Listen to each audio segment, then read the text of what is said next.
Bonjour, shalom, Nabino Nyonso, Banana Nzambe, Bozolanda Biso. Moi, c'est Gladys Lengo, journaliste à la radio Télépuissance. Vraiment, Nazan et Sengo, vraiment que vous avez mingi pour la Bolanda Biso. Et aujourd'hui, Gladys Lengo, pasteur Ernest Mungu, le responsable de l'église bénie de Dieu, où ils ont vraiment la commune à Kitambo. C'est avec l'homme de Dieu, on va discuter, moi, mon pied. Le Cambo est allé baptême. Aujourd'hui, on va parler du baptême. Tu éviter Jarnini à baptême. Moi, il faut pourquoi il faut tous un baptême, impact à baptême et zanini. Vraiment, on soit niveau dans la question de vous poser, pasteur évangéliste Ernest Mungu.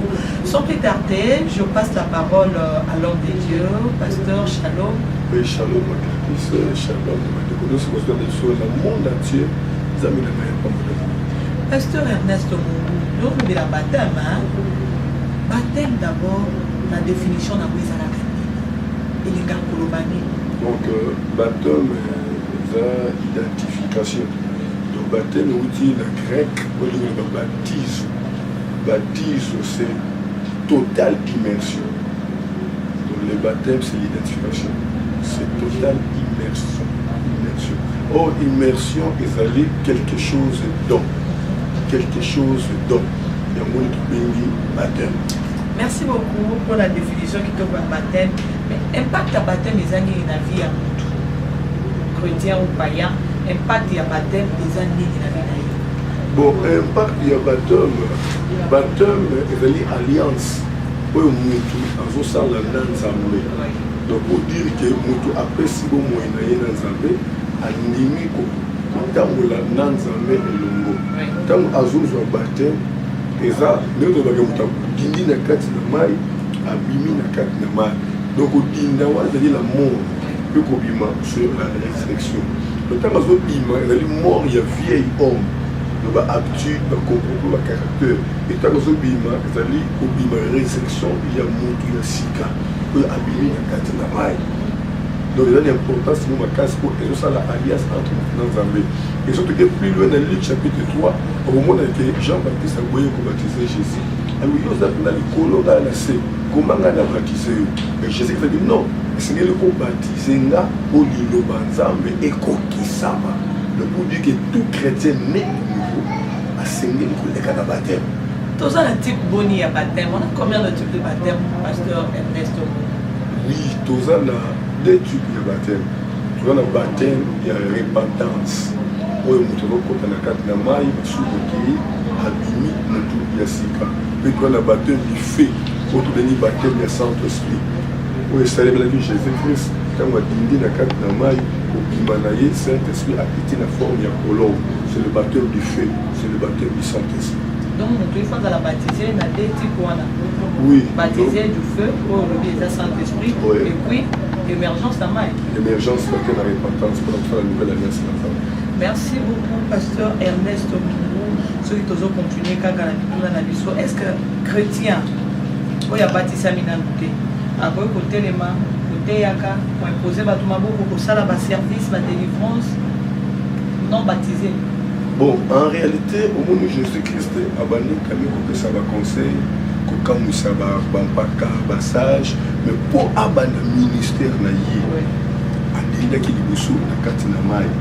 donc en réalité, nous avons mis Jésus-Christ comme Seigneur et Sauveur pour vraiment compter dans le champ de bataille, c'est vraiment à se faire baptiser. Baptême, nous avons montré ça, l'alliance et nous avons mis pour accompagner dans le service. Mais dans ce monde, nous sommes souvent baptisés dans le propre serviteur de Dieu, prêtre, azui kaka gobelet na ye atie mai et puis asopeli moto na moto alobi oza baptisé. Moto mosusu ba baptisé na piscine. Moto mosusu bazokende vraiment na chute esika bazoki baptisé. Bon, différence wana nyonso. Est-ce que ça fait une importance moto ba baptisé na mai ya kopo na mai ya piscine to pe na chute moko boye. Est-ce que c'est important baptême, baptise qui veut dire immersion. Immersion c'est total, c'est plongé, c'est quelque chose dans une autre. C'est ça ce qu'on appelle le baptême. C'est-à-dire quand il y a kokota kodinga na kati na mai. Et Jésus-Christ a dit tel qu'il est, tel que nous sommes. Dans Jacques 14:6 a dit je suis le chemin, la vérité et la vie. Mais il y a des gens qui n'ont pas de mal. Pour dire que les choses sont chrétiens. Parce que dire chrétien, se dire chrétien, ce qui veut dire comme Christ. Il faut te dire qu'il y a des gens qui n'ont pas de moto, pour te dire qu'il y a des moto. Vous savez, l'eau c'est la parole. Moto a eu baptême. C'est que Allah t'a dit, Jésus-Christ a dit, dans mon candidat, il y a Jean chapitre 15, verset 5. Abi Nazan, c'était une nouvelle étape. Étape que vous avez dit que vous avez été. Tant que vous avez baptême, que vous avez couvert. Na kati na mai, c'est la parole. Mai nini ya piscine, ya kopoto, ya chute. Non, mai, c'est dans la mai où il y a une source. Source moko. Parce que mai, nous sommes la source où il y a pas de et mai, on est la source quand il est baptisé moko. Parce que faut mai, on est les quartiers, on est memi, ou soto, na yo basumu, et kei na ngo. Tant que kei, au zobima, mai ya sika. Nous sommes dans une piscine, mai, moko, bazuango, batango quelque part. Mais si on a deux personnes qui ont baptême, trois personnes qui ont baptême, mais on a des bossos, on a atiki nyon sur le wana, ouais, il y a un côté de la porte. Et ça vraiment salité. Ça salité. Et on a le baka, dans Mukanda, il y a Galate, chapitre 3. L'imsa la tanga mon mouké. Dans Mukanda, il y a Galate, chapitre 3. Dans Galate, chapitre 3. Tout le monde a éloigné les Bibles de Baha, verset 27. Galates chapitre 3, verset 27. La Bible dit ceci. Vous tous qui avez été baptisés en Christ, vous avez revêtu Christ. Nous avons besoin qui baptême de Christ, bolati Christ. Bolata Christ ningini. Or, il y a ce qui est maï na bomo. Tous ont baptisé na maï. To lati maï. To ko bima biso yosko poli. To lati maï. Et maï, on est un symbole de Christ. Attends au Kaouki, mettons la couverture et à Christ. Vous tous qui avez été baptisés en Christ, vous avez revêtu Christ. Maintenant, vous avez baptisé au Maï Namutu. Au Latimaïta, il faut au Dina pour au Latamaï, au Lata Christ. Donc, baptême, il y a Maï Namutu, baptême à piscine, il faut source Moko Maï Nzambasala, il y a mon nez pour vérifier. Oui, nous continuons. Bandeko balandi pasteur car na lisolo na biso baptême ozaka d'accord na bandeko bapambolaka bana ba bébé 2 mois 3 mois 5 mois une année baki baptisé moi bébé. Mais oui, parce que je crois, si je ne me trompe pas, dans le livre, Jésus-Christ va tenir au pamboulaye. Ils allaient apprendre au pamboulaye comme tel, mais qu'on présentait par exemple. Baptême. Non, baptême. Moi, non. Bapesa que moi na baptême, mais présenter que moi na épagne dans Zambie. C'est deux choses différentes. Baptême est à faire, il y a pas parenté. Baptême est à faire, il y a pas chrétien. Donc on ne peut pas baptiser un païen. On ne baptise que des chrétiens. Parce que moi, il n'y a pas même Jésus-Christ comme Seigneur Sauverti. On peut se baptêmer. Le baptême, c'est réservé aux chrétiens. Mais est-ce qu'avant, toi, quand tu as la Maya, tu as la Maya, tu as baptisé. Les gens ont enseignement pour préparer à Kamutu. Il y a des il y a des enseignements de formation, de affermissement pour faire à moto avant ton ennemi. Oui, on a comment livre sur la croissance chrétienne. Livre aussi la croissance chrétienne. Il y a des principes chrétiens, des armes chrétiens, baptême, des anini. Nous avons baptême à cause de la néganénie. Il faut préparer le salle. Parce qu'ils ont un engagement pour aller se quitter. Ils ont un baptême de sentiment. Parce que l'église me soucie. Ils ont un baptême comme ça Congo. Comme ça Congo. Donc il y a tel jour tel. Au cas où il y a des Fukama, c'est pas Zambie. Non, il faut que il y ait une importance du baptême. Sur une église, c'est ce qu'on a dit. Au monde que l'enseignement sur le baptême, c'est que le baptême, c'est le baptême. Le belé va banda caméra, basuka kataka. Alors, il y a un enseignement, il y a un côté de noter. Parce que le baptême, c'est le baptême de c'est le baptême.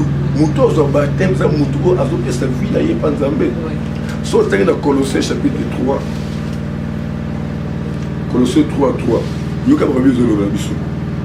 Car vous êtes morts et votre vie est cachée avec Christ en Dieu.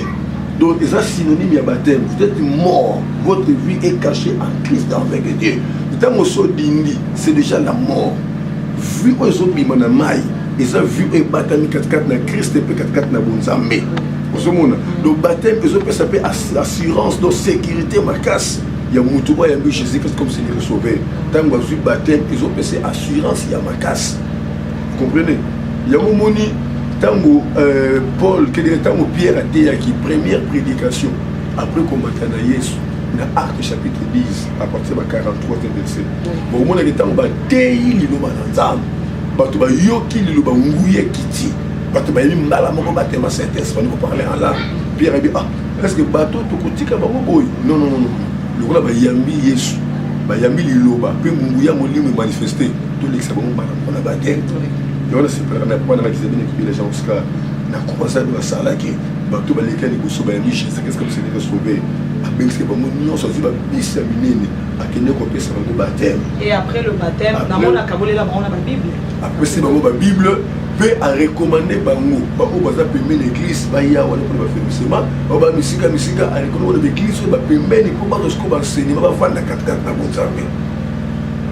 Pasteur Ernesto Bongo, vraiment tout est allé juste encore à 4 minutes, mais ba don spirituel ko ko fungwama mukolo mutazo baptiser ba tout le monde a mingi hein on va baptiser oiseau ganga ba to parler langue zo lo bana ba ndoko susu donc oui, est-ce que le don spirituel est kaka jour où mutazo zina na mai? Maman Gladys, ceux qui ont préparé qui n'a que rouillé pour le monter à baptême, le que vous soyez dimanche à baptême de télévision au talaba dimanche. Et pendant biso baptême ils ont quoi sécurité. Ba délivrance c'est belé salement dans moment à baptême que mutazo binda na mai boazo bima bospa manifester délivrance à ma casse. Et pendant que nous parlons en langue de baptême, à côté de moi, à ce moment-là, donc, baptême, il y a une influence, il y a une casse. Ils ont fait la baptême, ils ont fait la baptême, ils ont délivré, qu'on l'a mis l'immouma, mais kati na baptême. Kaka na baptême, on a la signe, nous sommes la baptême. Que nous avons côté, à bimer, on parle la langue. Mouta côté abîmé esprit manifesté esprit dit qu'ils sont là tout le monde a une belle carte dans baptême au sein la sondage l'investigation aucune église autour de bakoyer biso bon et puis pendant que ça la biso était pour biso service nous se manifeste à la puissance attention il y a la sainte na biso et la mayel là donc c'est comme ça que nous avons utilisé la biso Rolia et Lambo d'autres encore biso sorti dans la question ba image ya sainte et quand musayo maman ya na bibo na libele azuka kasina de nzoto Yesu atikaka bobabi be banzani mutazuka vino takazo melaka bo espa gangi na kai na kokete na kai donc so yo mona makabo de éviter to ko lo ba nyo sauter télévision ngonga mais nzamba so côté la vidéo ngonga ici pour continuer vraiment pasteur nous sommes arrivés vraiment à la fin. La télé c'est le temps, hein? On doit respecter le temps. Je pense qu'on va encore revenir pour la vraiment on a vu nos bateaux on a parlé du baptême. Tout bêtement les solomon rapidement on a pasteur Ernest Mongo pour la baptême boyo kibino mokobino puis on a besoin baptisé vraiment donc il est tout dans la formation tout dans la formation pour tous au baptême n'engé pasteur le moto akala kufa moto sika zwa matoko mabe basali ne la nganza mais parce que Bible dit et l'angeza monene na sali baza muke. Pasteur, merci beaucoup pour votre disponibilité. Merci. Amen, merci.